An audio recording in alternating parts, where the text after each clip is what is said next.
If he got you moving forward on usually on your left leg, he'd ankle pick you and you're on your back. Pat had personality. If you look at all the old pictures, he had the shell necklace, he had a big flowing hair. Pat's just a different breed altogether. He always has been. I mean, his natural talent is off the charts, and then when he gets involved in something, he gets interested in something, he just goes all in. I call it ACE, attitude, coachability, and effort. And I could have coined that from Pat. I knew that whatever he puts his mind to, he's gonna do it. And you're either with me or get off the bus, because he's just gonna do it. He didn't need anybody else. He had that inner strength and that inner commitment that few have really that strong. Pat was always about Durango and about being part of that community. I mean, his father was mayor at one time. I mean, his family was part of that generation that brought even cable to the town of Durango. I always call him the mayor, because you couldn't go anywhere with him without 10 people stopping him and saying hello. You could tell right away the kind of person he was, he was just a classy kid, that had goal-oriented and a great student, so it was a dream for me as a coach. That mental toughness has always been there, just mentally, he was not afraid of nobody. Pat's not the only guy that's got to that close level and not being an All-American, and a lot of us feel that way. We never overachieved what we wanted to achieve, and it was very frustrating for Pat especially. It really crushed him not to be able to get to that level. But not everybody can be an All-American, It takes a lot of luck besides being a great athlete. We hadn't really planned to stay, but his job for engineering was Texas, somewhere Oklahoma, somewhere dry, arid, not mountains. And then he got a job offer in Durango and we just jumped on it.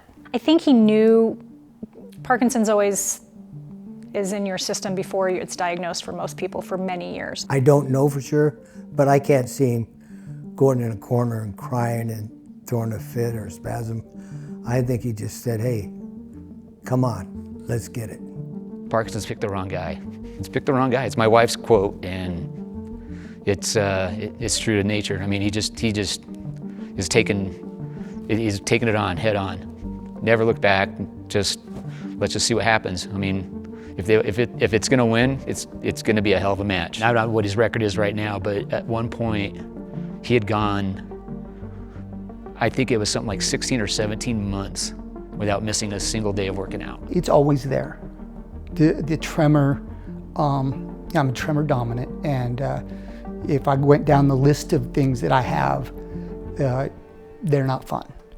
But that's the one that shows. It's the loss of neurons in your brain that create dopamine. I just met him in the hallway one day.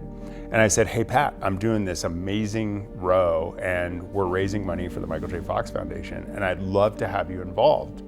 And, respectfully understanding that, he's the president of a big real estate firm and he definitely had a lot on his plate, And I really just asked that he somehow support us. As a spokesperson, we didn't really have any clear definition of what that looked like.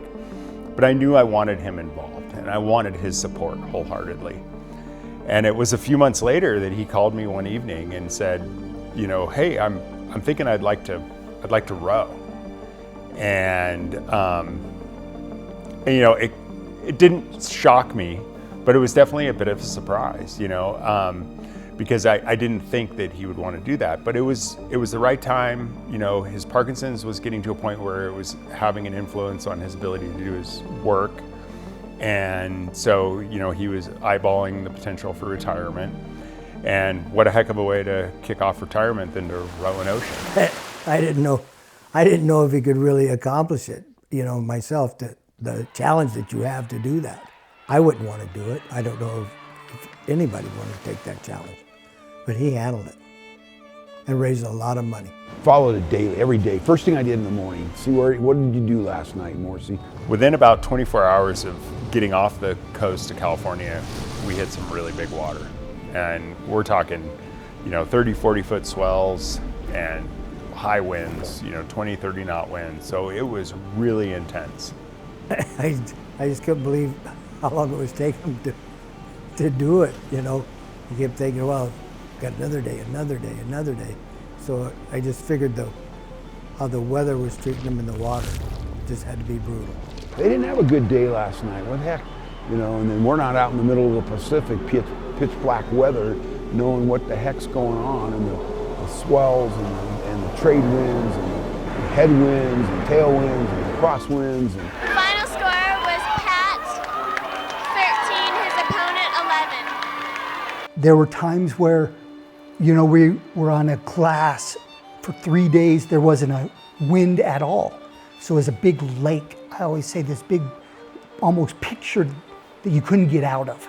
And you just roll, and the only thing you see for days is the ripple of the water, and there's no waves, nothing. Then you get into portions that the wind is too much, and you're going too fast. This was a different level of getting to create a friend group for something so extraordinary. Yeah, and I'm happy about that. I think it's a unique bond that not many people get.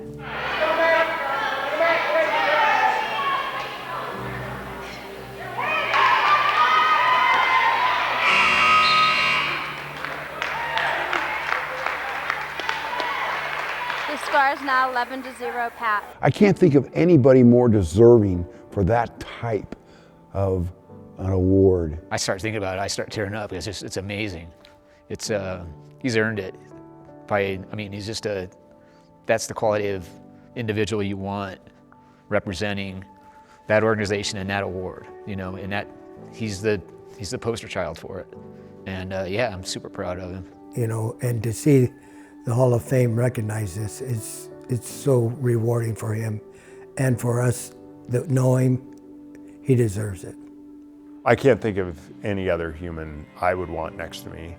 He just embodies that award of courage. He's never shied away from anything in his life or decided it was too tough or given up, and I think Pat can be proud of his courage in life that manifests in so many different ways of trying to just be the best Pat he can in all the realms that dad, husband, wrestler, friend, and to have it come full circle into this is really exciting. Wrestling was kind of a lifetime ago, and it was such a big part of my life, but it didn't quite end like I wanted it to. And really, I've struggled with that. So I'm just humbled.